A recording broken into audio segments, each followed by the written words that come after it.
Pengembara. Selamat datang kembali di channel Kak Bi. Kali ini, kita bakal bahas satu film thriller kriminal yang penuh misteri dan kejutan. The Chronicles of Evil. Film keluaran tahun 2015 ini punya premis menarik tentang seorang detektif ternama yang terjebak dalam kasus penghilangan nyawa, di mana dia sendiri adalah pelakunya. Waduh, gimana tuh ceritanya? Yuk, kita bahas bersama-sama. Film ini mengikuti kisah Choi Chang-sik, seorang detektif senior yang sudah punya banyak penghargaan dan rekam jejak cemerlang dalam memecahkan kasus. Suatu malam, pas dia naik taksi buat pulang, si sopir tiba-tiba menyerang dia. Mereka berdua pun terlibat perkelahian sengit yang akhirnya bikin Choi tanpa sengaja membunuh si sopir taksi. Tentu saja ini demi membela diri. Karena takut kejadian ini menghancurkan karirnya, dia memilih menutupi jejak dan kabur. Tapi besok paginya, mayat si sopir malah ditemukan tergantung di depan kantor polisi. Parahnya lagi, detektif Chang-sik justru ditugaskan untuk menyelidiki kasus ini. Dari sini, dia sadar kalau dia lagi dijebak. Tapi siapa dalangnya? Dan kenapa dia jadi target?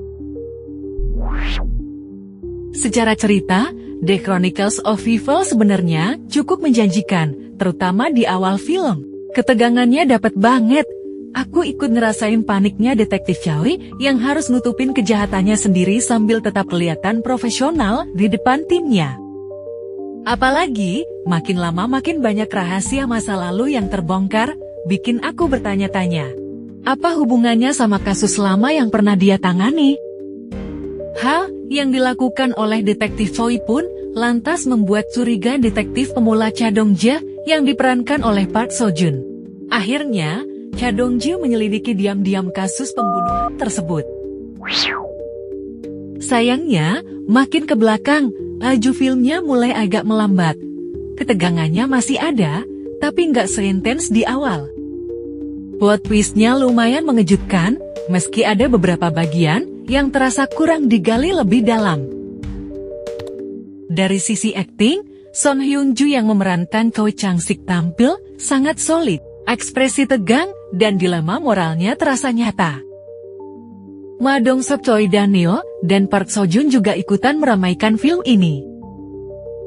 Secara teknis, sinematografi film ini cukup oke, tapi nggak terlalu stand out. Editing di beberapa adegan aksi agak terlalu cepat, jadi kesannya sedikit berantakan. Musik latarnya mendukung suasana. Buat pengembara yang suka thriller kriminal dengan elemen misteri dan plot twist, The Chronicles of Evil bisa jadi tontonan menarik. Walaupun lajunya agak lambat di tengah, ceritanya tetap seru, buat diikutin sampai akhir kok.